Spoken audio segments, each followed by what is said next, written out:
Welcome everyone to today's Tertulia, hosted by the Hispanic Heritage Foundation in partnership with Faegre, Drinker, Biddle, and Wreath, and the Friends of the National Museum of the American Latino and CHCI. I'm Antonio Tijerino, President and CEO of the Hispanic Heritage Foundation, and I'm just thrilled to be joined by all of you Zooming in. Thank you for doing that. We know you have a lot of things to do and a lot of options, but we're thrilled that you're sharing it with us. Normally, we have hosted these tertulias in the beautiful offices of the Faegre Drinker Biddle group, and we're supplied with great food, good energy, but it's usually for around 75 people in Washington, D.C. We're missing the food, but through this virtual platform, we're able to host hundreds of you. And in terms of energy, we encourage you to use the chat feature to create some of that energy during this tertulia. Actually, I think it's almost 300 have registered for this, which says a lot about our guest of honor. As some of you might know, I didn't actually know what a tertulia was, but it's an informal gathering to discuss current affairs. We started doing these tertulias to celebrate, elevate, and have our network get to know Latino leaders in an informal setting. We have been able to feature remarkable leaders over the past few years using this platform, and about 3 years ago, we were graciously welcomed by the law firm of Faegre Drinker Biddle to continue highlighting inspirational Latinx leaders from their offices. Does anybody remember offices in somebody's room right now that has bunk beds? And I don't sleep in these bunk beds, by the way. I wanted to thank some folks before getting to this special guest that we have. So let me give a quick shout out to our friends over at Faegre Drinker colleagues organizing this tertulia. So let me start with Didi Godstray, who worked with Camila in coordinating today's event. I also want to thank Nicolas Guzman, who is a partner, but also a trustee at the National Museum of Mexican Art and pro bono counsel to the Illinois Legislative Latino Caucus Foundation. Sulema Medrano Novak is also a partner, but serves as the chair of the Hispanic National Bar Association's Commission on Women and previously served as a board of directors for the Hispanic Lawyers Association of Illinois. Antonio Pozos is a partner in the healthcare industry, but also at the Hispanic National Bar Association and a member of Drexel University's Law School board, where he pipelines Latinos into their programs. And lastly, my neighbor, Mary Devlin Capizzi, who is a partner but volunteers along with her beautiful family in supporting underserved communities, including Latinos. It's a good opportunity to also congratulate my brothers, Estuardo Rodriguez and Danny Vargas, with the Friends of the National Museum of the American Latino, who got a bill passed in the House, along with a lot of help from their partners and sponsors and friends like organizations, including the Hispanic Heritage Foundation, in the House to build a museum for Latinos on the National Mall. It's now headed for the Senate, so the work isn't done, but it's got some momentum. And also our friend Marco Davis for holding it down at CHCI. And of course, to the Hispanic Heritage Foundation team, led by Juana, Camila, Andres, Jessica, and the whole team. So let me get to today's special guest. Over the years, I've been very appreciative of Luis Ubiñas' strong representation as a proud Latino and Puerto Riqueño, from his time as a student at Harvard and Harvard Business School to his impressive career as an investor, businessman, and philanthropist. And when I say strong representation, he's got all the credentials, but it's all wrapped up in authenticity, and he has the edge of an activist in every room he's in. I have to tell you that he is very vociferous about the rights of Latinos, about opportunities for Latinos, about Latinos making opportunities for themselves in order to move forward, and also the responsibility that we have to lift our community. These rooms that he's in are very powerful, and they're often very lonely. And no room or position will be as compelling as his new appointment as chairman-elect of the Statue of Liberty Ellis Island Foundation, which under his leadership will focus on an accurate representation of the American immigration experience from this country's earliest days to the present. And yes, tell the story of Latino immigrants in a more dignified manner that everyone in our familia deserves. Luis has had an impressive career serving as president of the Ford Foundation, when I think was the time that I met him, as a senior partner at McKinsey Company, as an Obama-era appointee to both the Export-Import Bank and the International Trade Commission, as well as chair of the Pan American Development Foundation, which invests over $70 million in development projects in Latin America and Caribbean. Under his leadership, PADF expanded its work in Puerto Rico, Mexico, and Central America. With that, welcome, hermano. It's wonderful to have you here.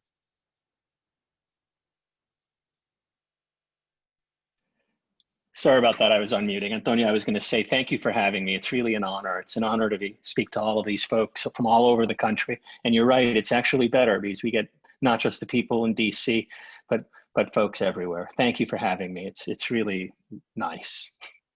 I have been very much looking forward to this. And so, I mean, this is one of the things that I want to make sure that the Latino community and others that are watching right now get to know you the way I know you a little bit, and I'm going to get to know you even better. So let's start with telling us a bit about yourself, and be expansive here. Where did you grow up? What influences, what opportunities did you have that helped steer you to the work you've done as a businessman, investor, philanthropist, but also as a public servant? In other words, what has led up to this that informed you and prepared you for this role as the chair of the Statue of Liberty Ellis Island Foundation, but every step along the way, even as a student? So please be expansive, because this is where we really get to know you. You know, Antonio, it's sometimes hard for people to see through the present into the past when they meet folks who've done a lot of the things you've done and I've done. You know, I was born at the public hospital, Bellevue Hospital. My family was on the Lower East Side. My grandmother came to the United States because they built an Army base, an Army Air Force base in Aguadilla, on top of the plantation where she was a sharecropper. Can you imagine that? She used to tell me this story about how when they told her that they were putting in a U.S. Air Force base on the plantation, that she literally laid down on the road, tried to keep the construction trucks from destroying where she worked. You know, this is a woman who used to pick the meat out of tobacco leaves for a penny a pound. Can you imagine how many pounds of tobacco it takes to make $1? You know, this is what she did. She comes to the United States. She moves to the Lower East Side, where, you know, the people who were there spat on her. It literally, I mean, that's what Latinos were at that time. That's what a Latina had to deal with coming to the United States. You know, we know the horrors of today, little kids put in cages, but that isn't new. When my grandmother came to this country, people openly spat on her. You know, she just passed away a couple of years ago at 99, and those memories stayed with her whole life. So, you know, that's where my first roots were, on the Lower East Side. Now I go down there and there are all these fancy places and bars and things like that. And but I remember it when it was mostly people like my grandmother and people like my mother and people like me, people who didn't have very much. Then in a classic example of my family's disorganization, we decide to move to a better neighborhood. And this is like the late 1960s. We decided to move to a better neighborhood, and we moved to the South Bronx because that was, you know, a much better neighborhood. It was working class. We arrive and the place falls apart, right? And so I end up growing up in the South Bronx. And I'll tell you just one story about that. One time, I told you this story once before. One time, I'm watching the World Series. It's the 1977 World Series. I don't know if any of you were Yankees fans and remember that, but it's, but they were playing, I think, the Dodgers, and Reggie Jackson was hitting home runs. And over the left field fence, there's this huge fire. And Howard Cosell, who was the announcer, says, "Oh my God, the Bronx is burning." And I realized that where that fire is where my building is. We were living in the housing projects. I look across the street, and the public school across the street is literally burning. It's a full New York City square block, and the whole thing is like a bonfire. Just picture a 1 block wide bonfire. I'm in the projects across the street. There's the bonfire. The fire trucks start showing up. It gets so hot that the bricks start burning orange. Start glowing orange. It was incredible. You know, I had really good luck. I got to have good teachers when I was in public school. They realized that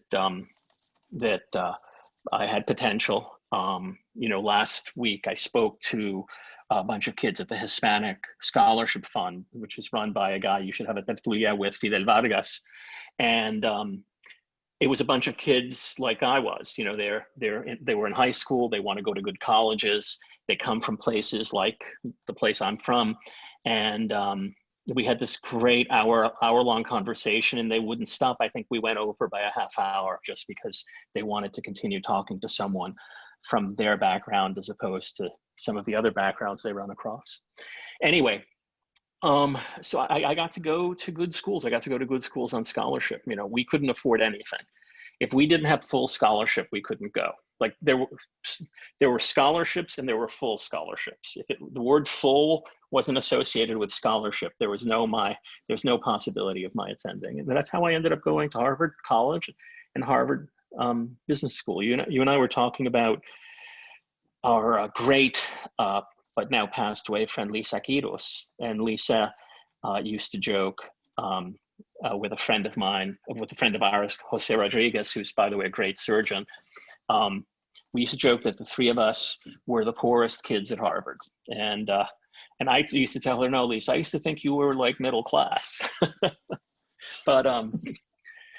But yeah, that's my background. And, you know, everything I've done comes from that. You know, people ask me why I spent so much time on nonprofit activities. People ask me why I raised my sons with such a sense of social justice. People ask me why I've written so much about the inequity and the treatment of the Latino community, even by our Democratic allies.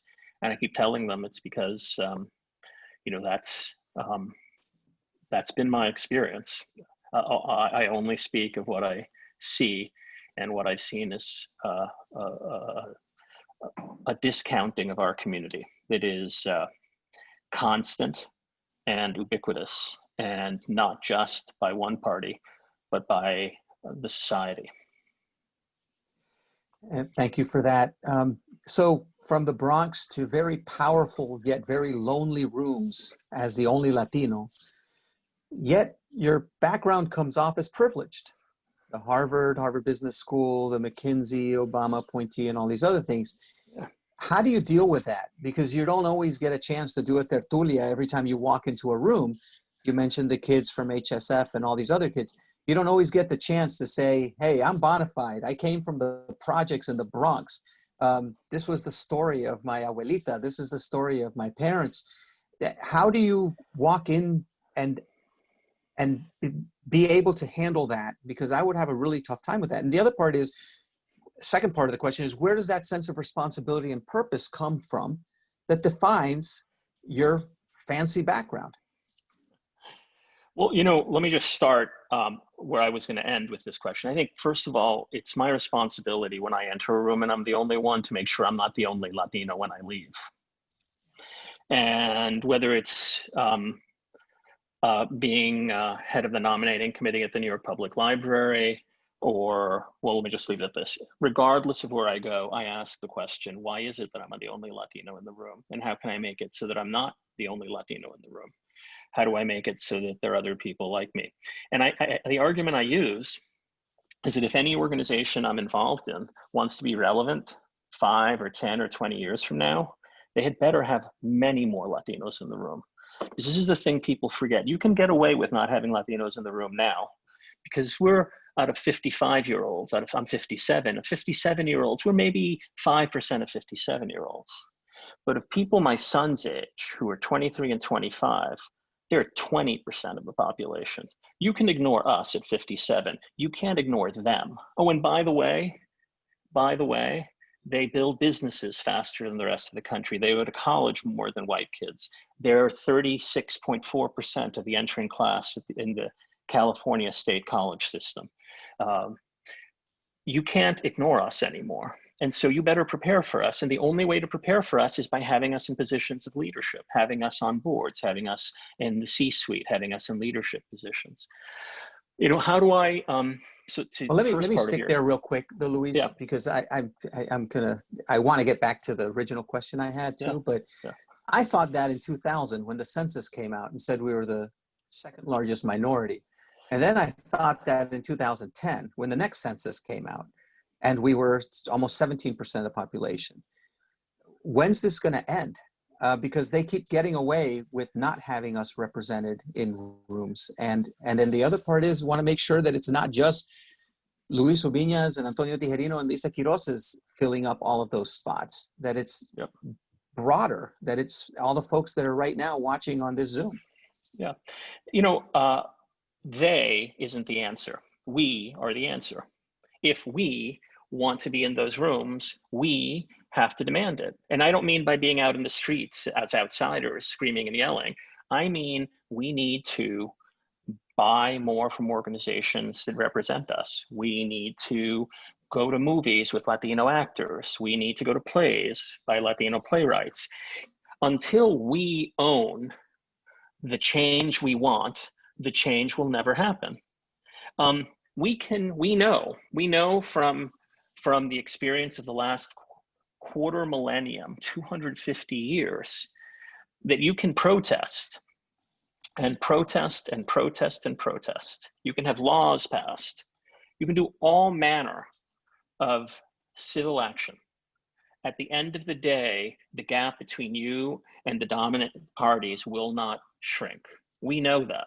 How does that thing shrink? It shrinks by making sure our kids wake up every day and go to school so they're eligible to be in those rooms, not letting them go to a college that's less good than the college they should go to. People talk about affirmative action, but our community suffers from undermatching, not affirmative action. We don't go to the schools we deserve to go to because we don't apply to them. Undermatching.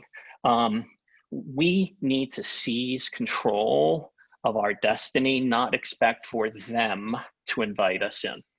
We need to send our kids to school more than other people. They need to work harder than other kids. We have to own our destiny because we know that if we don't, we will never make progress. We have other examples of exactly that. Very powerful. And I hear you say that privately a lot, so it's nice to hear you say that publicly. Let's get back to dealing with a seemingly privileged background, even though now we have the benefit of knowing that you came from the Bronx and the story of your abuelita and others. So how do you deal with that? You don't get a chance to walk in with a tertulia happening every single time, like I said earlier. You and I were talking right before this session. I told you, imagine if you had an army that wore the enemy's uniform. Imagine what it would mean if you could walk into a conversation like you could walk into a battle looking exactly like the other people. There are no translation issues. I was talking to a young man who was interviewing at this fancy bank. He goes to Stanford, and he, by the way, couldn't come from a poor background. Like he's like me. Like we were joking about our shared background of not having breakfast ever, right? And it was just a great kid. And I said to him, he said, well, give me advice on what I should wear to my interview. I said, you need to look exactly like everybody else. Because you don't want there to be any translation issue. You want to be able to have them see you for the incredible talent you are and not have to think, oh, but he's wearing a shirt that doesn't look like our shirts. I said, you want to save all your points to exercise power, not to explain yourself. And so when I walk into those rooms, I never explain myself. I don't need to explain myself. Nobody else explains themselves. No one else walks in there and says, I'm this or I'm that. They save all their points, all their chips for the impact they want to have in that room. They save all their chips for questions like, why don't we have more Latino employees? For questions like, why don't we have more Latino exhibits? For questions like, why don't we have more support of Latino organizations? For questions like, how can we possibly think of ourselves as a contemporary organization and provide 2% of our resources to Latinos? Those are the kinds of questions that you can ask when you're in those rooms. And there is no explaining. I won't spend a second explaining myself, because you know what, no one else has to. My man. Hey, talk a little bit about what it was like when you were at Ford Foundation and had to fight those battles. and in other places that you've been and had to talk about reflecting the communities that you're serving? Yeah. So, you know, what we have to understand as Latinos is we don't arrive in terra incognita. You know, we don't arrive here where everything is still free and open, and there's access to, you know, 3/4 of a continent that's still untouched. We arrive here at a moment where everything is already taken. Every philanthropic dollar is already allocated. Every job is already held by someone. Every college position already has another kid in it, right? So we have to fight in a different way. The law firms have been built. The accounting firms have been built. If we want to have law firms, if we want to have college positions, if we want to get dollars out of philanthropic organizations, they're going to have to be carved out of other places. And that's hard work. It is hard work when you step there, look at the budget for a movie studio, and there isn't a single movie made by a Latino director. When you look at the budget of a philanthropic organization, and only 2 pennies out of every dollar go to Latino-led organizations. When you move those 2 pennies to 20 pennies, 20%, so a little over 20%, like we did at Ford, that means that 18 cents had to come from somebody else. And those other people don't give that up easily. That is what we have to remember as Latinos. We have to remember that we aren't just, you know, picking up gold from the streets. You know, there was this famous book called The Streets Were Paved with Gold about the immigrant experience in the United States. Well, you know, those streets were walked on for 150 years. By the time we showed up, all the gold got picked up. We have to make our own gold. We have to carve out our own gold. We have to make spaces, demand spaces for ourselves through our excellence, because no one is going to give us anything. You know, when my son told me, Dad, I want to go to Harvard. He was in middle school. I want to go to Harvard. I said, well, that's terrific, but you're going to have to work incredibly hard because no one's going to give you that. And when you get there, you're going to have to do incredibly well, because the Latinos behind you need to be able to point to the fact that you did incredibly well as an example of why they should be let in. And, you know, that is our reality. Our reality is that we have to earn our way into everything. No streets are paved with gold for us. Including being an immigrant. I remember when I got sworn in with my mom, I was like 28 years old, and my mom was, you know, hardly spoke any English. She passed 22 years ago as of last month, actually. But I remember her telling me, listen, don't ever forget that you're an immigrant. We weren't born into this. We had to work for this. We had to go through a lot to get to this privilege of being an American citizen. And she told me that. And I had been raised here. So I was like, all right, Mom, you're making such a big deal. And she grabbed me by the collar. She said, no. This is serious. For the rest of your life, we need to pay back tenfold what we get from this country. So I just want to take a moment, though, as we're talking about being represented, being counted in all of these other areas. Spend a second in terms of the importance of the census, because I see some of the chat going up talking about the 2020 census right now, and I had mentioned it earlier in 2000 and 2010.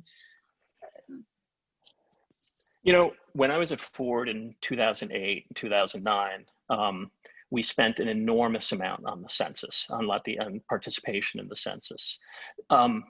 As you know, the census is being undermined as we speak. It's being cut short. It's digital only. Why is a census being undermined? Why are forces of evil in our society undermining the census? They're undermining the census because it is the tool by which resources are allocated. It's the tool by which congressmen are allocated. We understand that. But it's also the tool by which kindergarten funding gets allocated. And there are literally Latino children, 4-year-olds, who will not have kindergarten spaces, who will not have pre-kindergarten spaces because we fail to fill out the census. There is no more important tool between now and November 4th or November 3rd, the first Tuesday in November, than the census. I can't tell you the number of people I've asked to go and fill out the census. I speak to hundreds of school kids, sometimes 1,000 at a time, and I tell them that they've wasted my time if they don't go home and make sure that everyone in their family, aunts, uncles, cousins, have filled out that census. I couldn't agree more. And if, as much as it seems it's uncertain how long COVID's going to last, well, we do know how long not filling out the census is going to last, 10 years. And I love how you put it too. It's not just the importance of us filling it out.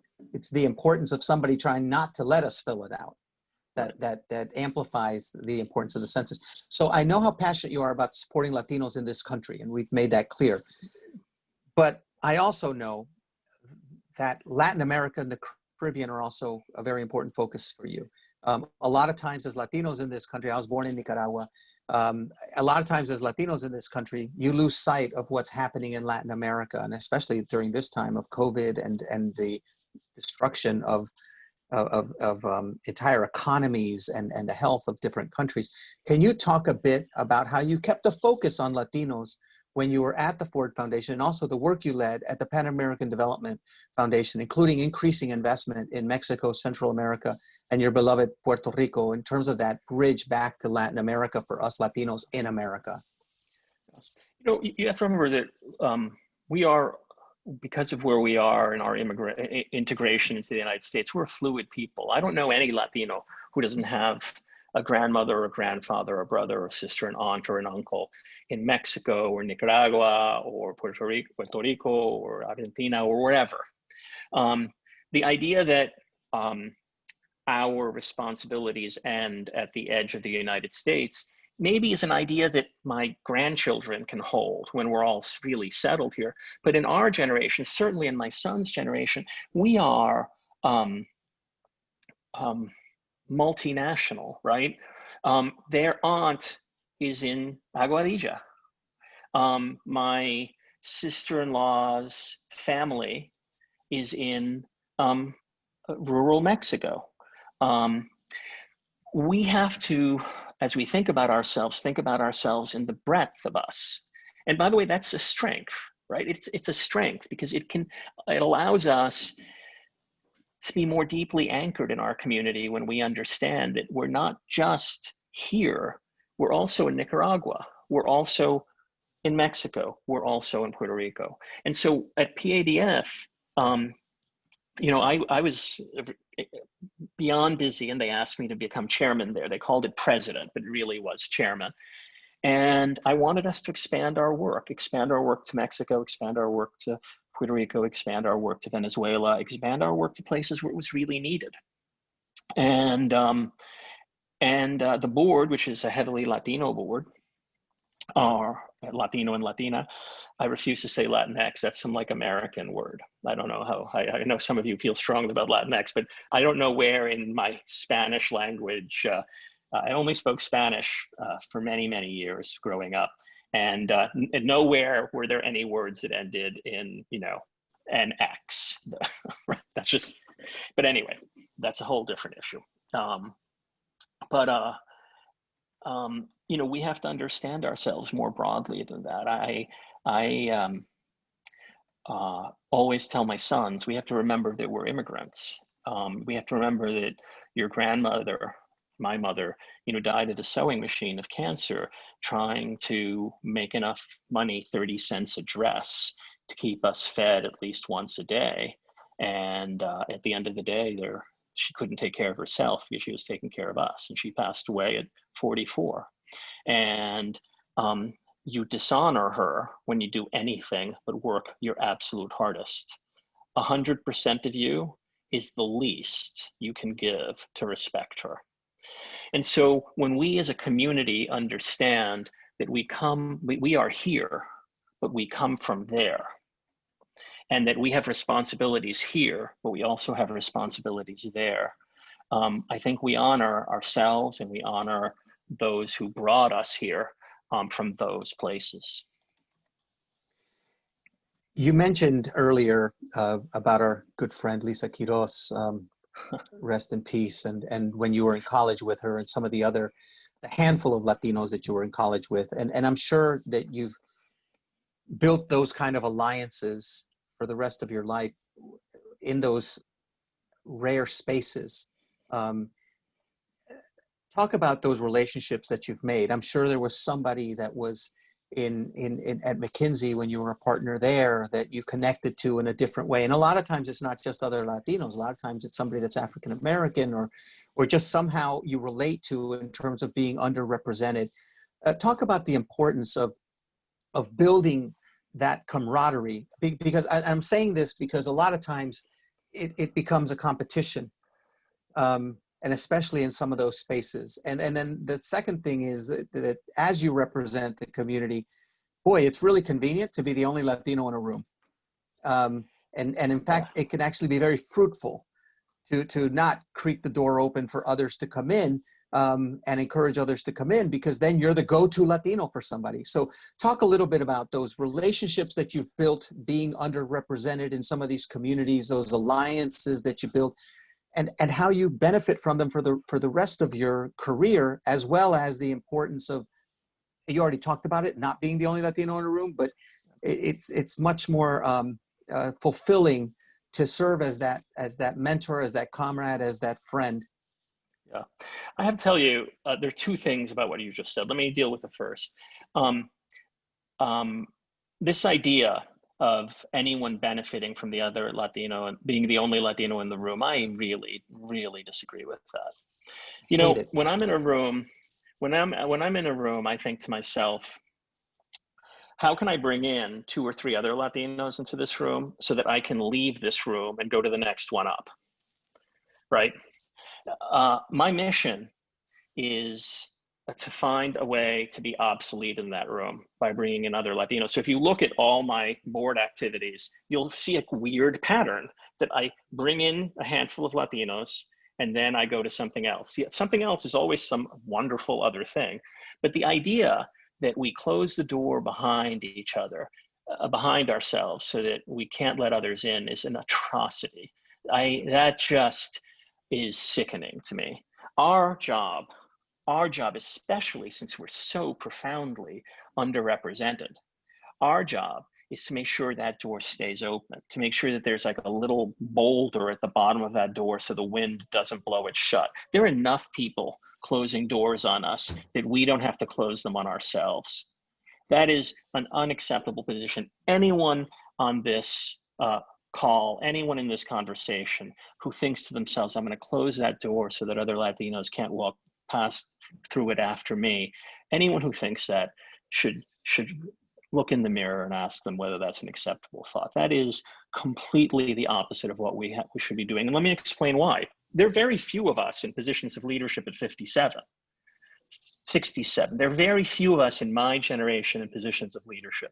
The only way we succeed, the only way my sons succeed that sit behind that next generation, the only way our children succeed, in other words, is if we keep that door as open as possible, fill those positions of power with those of us who are 35 and 45, so that as we disappear, there is an even bigger pipeline that can draw our children after them.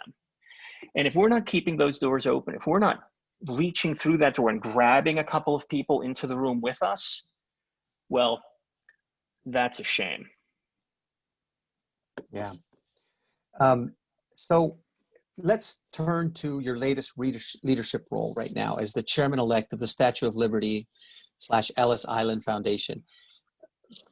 When Juana told me and then connected us to talk about it, I was so excited about it because I always felt disconnected from that. I've always felt connected to the poem in terms of lifting the lamp by the golden door. I quote all the time that pedestal of the Statue of Liberty, but I don't know if people know the background of Statue of Liberty and the Ellis Island, which you've given us. So if you could give us some background also on the foundation, and more importantly, what's your vision for the institution going forward, including how the stories of immigrants that aren't from Europe will be told, and the bigger challenge of countering the current negative narratives being told and leveraged for divisive political purposes. So please let us know what's going on at the new museum. So let's start with the negative narratives first. We've had I'll tell you a story about my grandmother. One time my grandmother turns to me, my sons and I are visiting her. She's in her 90s, and Donald Trump is on television. He's already president.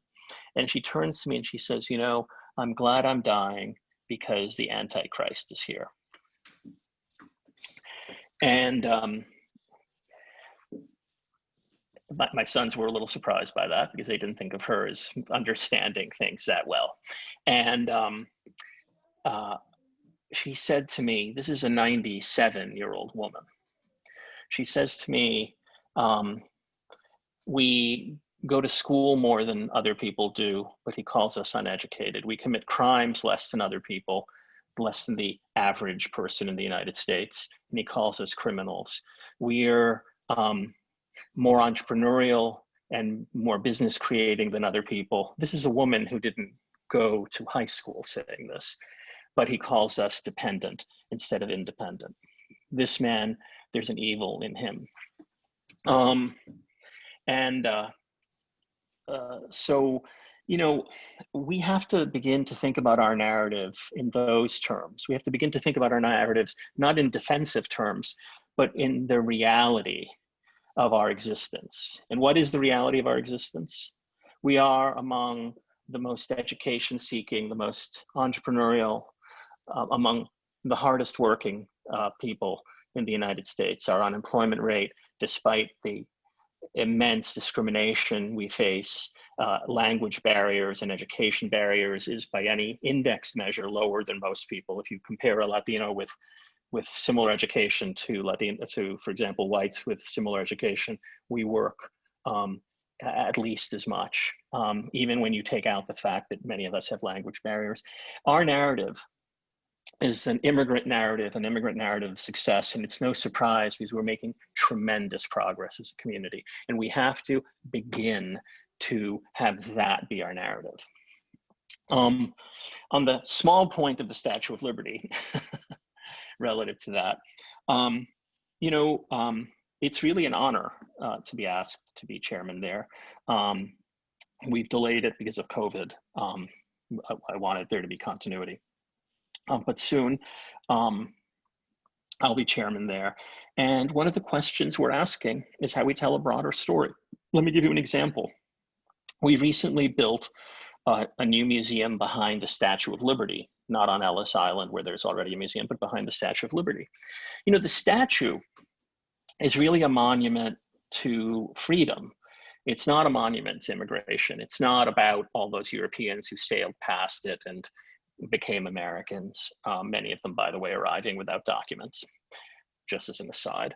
The statue is a monument to America's ability to free its slaves. And at the base of the monument, at the feet of Lady Liberty, are shackles, broken shackles, because of course that's what the statue's about.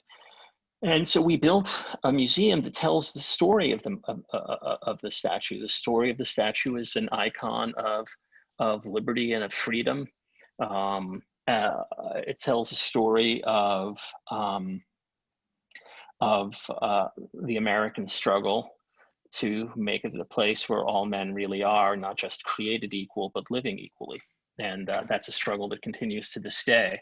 And that's the story of that museum. It's a beautiful, beautiful museum. Across New York Harbor, you could, not me, but someone who can, do things like swim, but not too far, a swimmable distance, is Ellis Island. And Ellis Island is the National Museum of Immigration. And when I was at Ford, the fella who built that museum, this brilliant, brilliant man, came to me and he said, I want to create an exhibition called The Peopling of America that allows everyone who comes to Ellis Island to see the Ellis Island experience, also understand that other people came here equally needed, equally successful, but at different times. And we're going to call that exhibition, like I just said, The Peopling of America. And it included, for example, the bringing of Asian immigrants. It included, for example, something that we all forget, that many Latinos in the United States were annexed.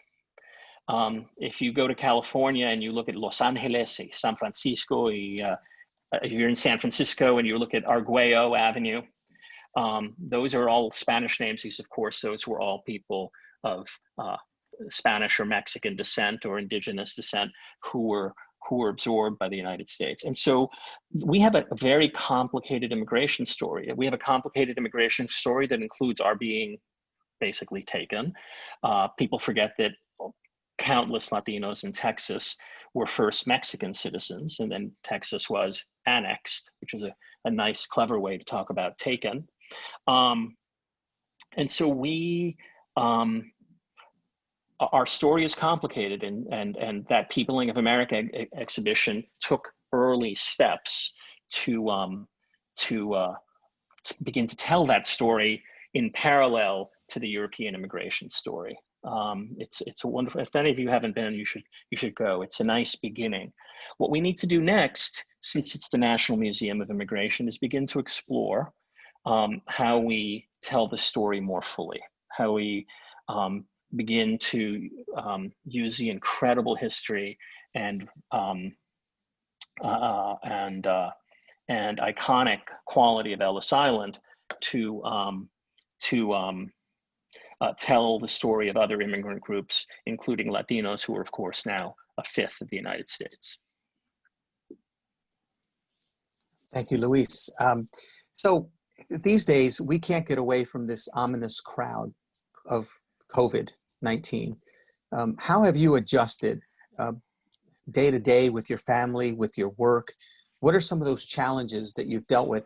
And I think it's important right now for all of us to figure out what we've learned new about ourselves dealing with this pandemic and everything that surrounds it during these last 4 or 5 months. Yeah. So I tell everyone this, and it's in case you haven't noticed, I tell people a lot of tough things, but I've told everyone, I've told the hundreds of Latino college students I've spoken to in the last few weeks, I tell my sons, I've told other groups of leaders, that as Latinos, we can't let this time be a blank time. In a time when everyone else is stepping back, in a time where everyone else is thinking, oh, I can't do this or I can't do that. If we as a community step up and ask ourselves, what can I do? What can I create? What can I save? How do I take advantage? How do I take a moment where everyone else is making progress at half speed or at no speed and instead accelerate? If we as a community can use this time to find ways to accelerate, despite all the hardship, despite the fact that we might have lost jobs, despite, if we can find a way to accelerate through this, we benefit. If we can find a way to have our kids do better in distance learning, if we can find a way to save a little bit more, if we can find a way to make our houses a little, whatever form it takes, if we can find a way to take an unemployed brother or sister or neighbor and find a job for them, if we can find a way to make little moments of improvement in our community and do that every single day, there's a good chance that our community can come out of this better off than it was. The question we should be asking isn't, oh, COVID, it's such a roadblock, what do we do? The question we should be asking is, yeah, it's a roadblock. You know what? My grandmother comes to a country, no English, she's being spat on, total roadblock. Every one of her grandchildren goes to college. You know, my mother dies at a sewing machine. Every one of her children now lives in a place that someone in the family owns. My point is that we can't think of this as a roadblock and a barrier. We have to think of it in terms of how we can take advantage of whatever scrap we have to make it so that we're a little better off at the end. Maybe we can't, but we have to try. Yeah, and who better than our community to overcome and to be resilient and to be creative and to be malleable and to have those ganas that gets us through it, like your abuelita and you're like mommy. I couldn't agree with you more. So let me ask you another question, because you clued me in on a conversation you had with your son, where you mentioned that this conversation you had with your son was he wanted to be in the entertainment industry. And you mentioned something you learned from your experiences as an underrepresented Latino throughout your career, that you can't wait, but you have to create your opportunities. Right. So can you share about that conversation and share some words in that space to the people that are listening right now, the young people and a viejo like me, how they can apply it to their own lives and endeavors as Latinos? Antonio, I'm glad you reminded me of this, because it's really to the point of COVID. My son graduates from college a year ago and wants to be an actor. And he starts looking at auditions, and the auditions ask for all manner of people, but almost never Latinos. There are no roles, infinitely few roles that call for Latinos, infinitely few directors Latino, infinitely few producers, infinitely few actors. Why?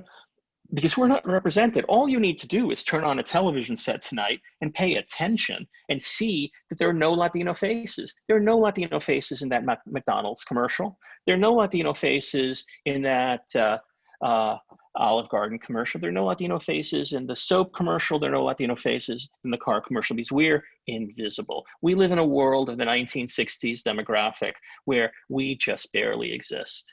And you know why that is?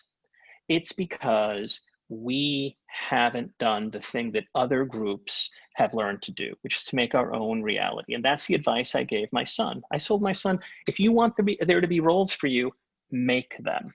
If you want there to be plays on Latino themes, if you want there to be plays that a Latino can be part of, write them. We can't wait for other people to invite us. We can't wait for us to be in the little description for who was wanted in the audition. If we wait for that, we're going to wait forever. We need to begin to write our own reality. When Lin-Manuel wrote Hamilton, he could have written Hamilton with all white actors. That's not what he did. Yeah. He wrote in people who look like him, people who look like me, people who look like you.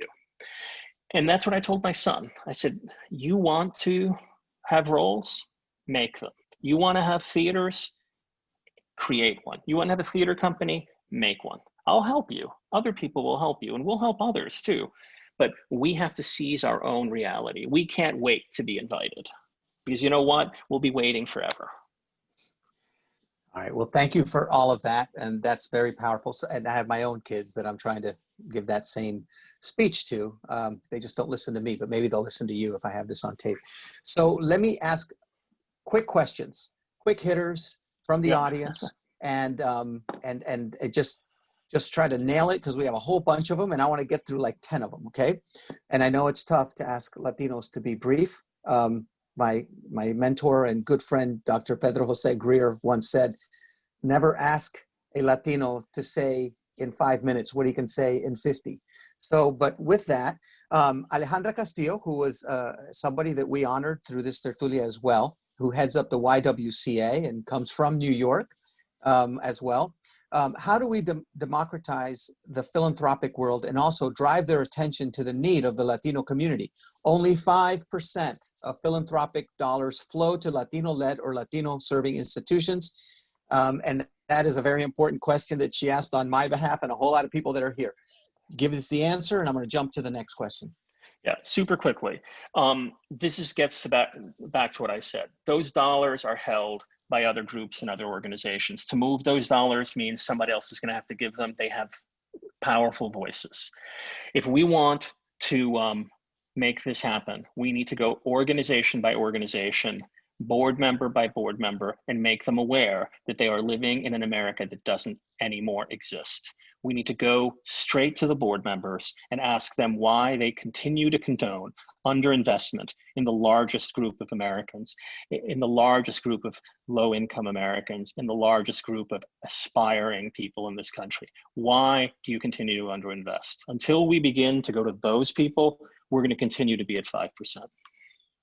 So this brings me to another question I'm going to jump to, only because it begs this question. What do you recommend to emerging Latino leaders to serve on these philanthropic boards? Because you're talking about going to a board. It's always more difficult to go to a board that doesn't have any Latino representation. Send a message directly, identify ways to align efforts. Is there a board recruitment program for Latinx like the Associated Black Charities conducts in Baltimore? And by the way, I'm okay with Latinx. I'm okay with anything anyone wants to be called. But go ahead, Luis. I agree with you. I'm just too old-fashioned. I'm as old as you are, man. You're absolutely right. Call me whatever you want. In fact, someone said, "What do you want to be called?" I said, I kind of like sir. But all kidding aside, you're absolutely right, Antonio. You're absolutely right. It shows you how old I am when I joke about that. But all kidding aside, I think that there are corporate director associations, and we can work through those things. But I think at the end of the day, most board positions in nonprofits and other things go through networked opportunities. And so what we should be doing if we want to serve on an organization is going to be very, very tangible advice. Look at who's already on the board and who's in the senior management team, and ask yourself, who do I know who knows them? And then approach those people. Those are the people who will make the decision at the end of the day. We can go to the things like the Latino Corporate Directors Association, which by the way is spectacular and everyone should look at. And we can go to the equivalents in the nonprofit space, and we should. But at the end of the day, it is the retail work of asking yourself, who is on that board? Who do I know who knows them? And how do I get in touch with them? Okay. Eddie Cervantes asks, how did you keep from getting your Latinx voice diminished? How do you keep from getting your Latinx voice diminished as you were climbing the ladder? Yeah. So I always tell people that the most powerful place isn't outside the door yelling, but inside the room speaking. And what I've always done, and this has been easy because it's so clear and present in the Latino community, what I've always done is explained how adding Latino voices, hiring Latino staff, investing in the Latino community is in the interest of the organization. And it just is. There is no organization in the United States that wouldn't benefit today from added investment in the Latino community. Why? Because we're the fastest growing, the fastest educating, the fastest wealth creating group in the country right now. And so how do you ignore us? Everyone is underinvested. Everyone is underinvested in us. And so it actually becomes an easy conversation to have when instead of saying, you should do this because we need for you to do this, instead you say, you should do this because you need to do this for yourself. Okay.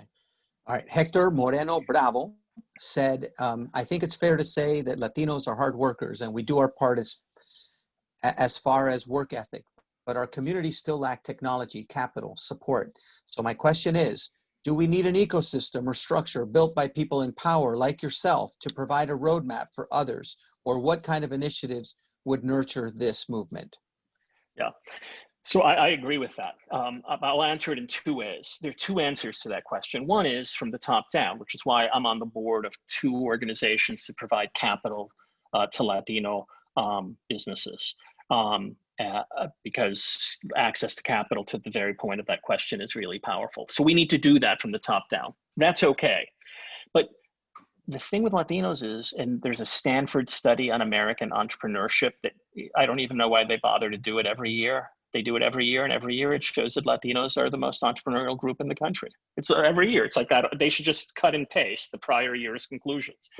Our businesses are a little bit smaller than they typically are. They're a little bit less capitalized, as you'd expect, given where we are in the cycle of immigration. But at the end of the day, even with top-down efforts, what distinguishes our community is an incredible capacity to build from the bottom up, an incredible capacity to have, the old-fashioned push cart, that then becomes the bodega, which then becomes the supermarket, that then becomes a small supermarket chain.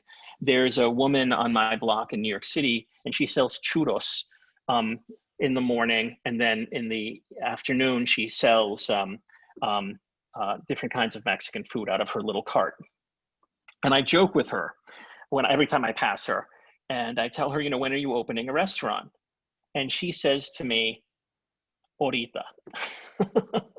Because her plan is to take that little cart and turn it into a little Mexican restaurant and turn it into a chain. Someday she's going to be running McDonald's, and I'll come visit her, and she'll just laugh at me and give me, you know, a free churro. But my point of telling that story is that I don't want us to wait for the top-down solutions. As much work as we should be doing from the top down, I don't want us to wait for that work to get to us. I want us to fight from the bottom up so that we can meet that work somewhere along the way. And so that we can do the magic thing we have as a community been doing now for a quarter century, which is slowly and unrelentingly rise and rise and rise and rise. I'm with you, brother. I am an impatient activist. I think it's the sense of urgency sometimes lacks. And so let me get to the next question by Hector Iglesias asks, could Latinos' lack of political influence in relation to the percentage of the population be due to the lack of unity between the various Latino backgrounds? We all come from different countries with diverse experiences, not always easy to put our full weight behind any cause. This is a really good question, Hector. So dale, Luis. So, you know, first of all, 70% of Latinos in the United States come from Mexican backgrounds. And so that in and of itself should be an incredibly powerful force. I think we get lost in the idea that we are people of diverse interests from diverse places. So the Pew Institute does research on what Latinos think. Latinos hold every year when they do research, an incredible value in education, an incredible value in economic opportunity and economic growth, incredible belief in immigration and immigration support, but that's never first. Law and order, the safety in our streets so that we can walk our children to school safely, they can come home safely, we can go to work safely, we can come home safely, we can put some money in our purse or in our wallet and walk to the supermarket safely. Latinos share across the country at huge percentages common interests in those kinds of issues. We really aren't, at the end of the day, in our beliefs, all that diverse. We may come from different places, but at the end of the day, culturally, the value of education, the value of opportunity, the value of family, the value of openness, all those values cut across all of us. And so I don't think we should be thinking of ourselves as divided. The things that keep us weak, the things that keep us on the outside, that allow others to ignore us, are things that are easily in our control. We don't register to vote enough. Oh, let me start. We don't move from green card to citizenship enough. There are innumerable Latinos in the United States who could become citizens and don't. If you're not a citizen, you're not going to be counted. So step one, we need to move from green card to citizenship. It's a little secret in our community. Two, as citizens, we need to register to vote. And three, as registered voters, we need to go vote. If we went out to vote in the proportion the African American community went out to vote, we could make Texas a democratic state. We could elect one of the Castro brothers governor of Texas. We'd have a vice president. If we could make Texas a blue state with our votes, we'd have a Latino as the vice presidential candidate. We'd have a Latino president before my days are done. Well, I just want to say that we encourage everyone to vote, not just on the Democratic side. As long as Latinos are being represented in whatever your values are, just make sure those values align with who you're voting for. Let me just put it that way. Hey, I just want to make an announcement because I just got the green light that we're going live with it. So we're announcing in about a minute that another amazing representative of Puerto Rico will be a Hispanic Heritage Awardee for Vision. Bad Bunny has just accepted the nomination to be the Vision Awardee for the Hispanic Heritage Awards that will be airing on PBS on October 6th. And Luis, I think you are slated to do a compilation song with him at some point as Puerto Ricans working together. But for now, let me close with the last question, which I think is really, really important. This is asked from somebody in our audience right now. What is your stance on people who question your success on affirmative action, not your capabilities? How have you learned to respond to that over the years? This is a really important question that I'm sure Justice Sotomayor has to deal with. Yeah, this is a good question. But the thing to understand about our community is that we over-index. We do better. If we were unfit, if we were undeserving, then when we went to Harvard, we wouldn't have above average GPAs. Not me, but Latinos. When we get applied to University of California, nothing about affirmative action gets us to 36.4% of admits. Why are we 36.4% of admits? Because we're better, because we work harder, because our children stay home and study. They get up in the morning and go to class. When people talk to me about affirmative action, I explain to them that in the world we live in today, if you want someone hardworking, if you want someone dedicated, if you want someone who's going to do whatever is required to get the job done, and you don't have Latino candidates, good luck. All right, that was supposed to be the last question, but I never say no to a Latina. And so Elda Stanko Downey says, Luis, tips for the Latinas. We bring twice the baggage walking into a boardroom in terms of challenges that they have to face. So we're going to end it on that. And what is your advice? I also know better than to speak for Latinas in terms of trying to answer a question that's unique to their situation. But you're a bigger man than I am. So if you want to go ahead and do this, I would say no, I'll find a Latina for you to ask, because we don't know what that's like as men. But yeah, go ahead. This is where losing Lisa Quiros really hurts me. Yeah. Because of course, yeah. Lisa gave the best answers to that question. And so I will share what Lisa told me, which is the best I can do as a Latino. What Lisa told me is that Latinas are the backbone of our community. That in a community where sometimes a lot is happening, that Latinas are the ones that often hold families together. You know, Latino families are really intact and strong families typically. And it's because of the women who lead us and guide us. I come from a family that really is a matriarchy. My grandmother, my mother, everything that I will ever have is due to the two of them. And I think, as Lisa always told me, as Latina women, she would say, we have to hold together and support each other, and we have to make sure the men, some of whom are behind us, some of whom are ahead of us, all support us equally, because it's what we deserve as the holders together of this community. I'm glad we're ending on Lisa, because if anyone deserves to have this kind of conversation, it's Lisa, and I'm sure she's in los cielos watching us. Yeah, she was very special to me too, brother. So in closing with that sentiment, the beauty is that Lisa isn't alone in terms of those leadership positions. When we're little kids and we skin our knees, we run to our mamas. And now, as a grown community, where do we run? We run to Alejandra Castillo. We run to Monica Ramirez.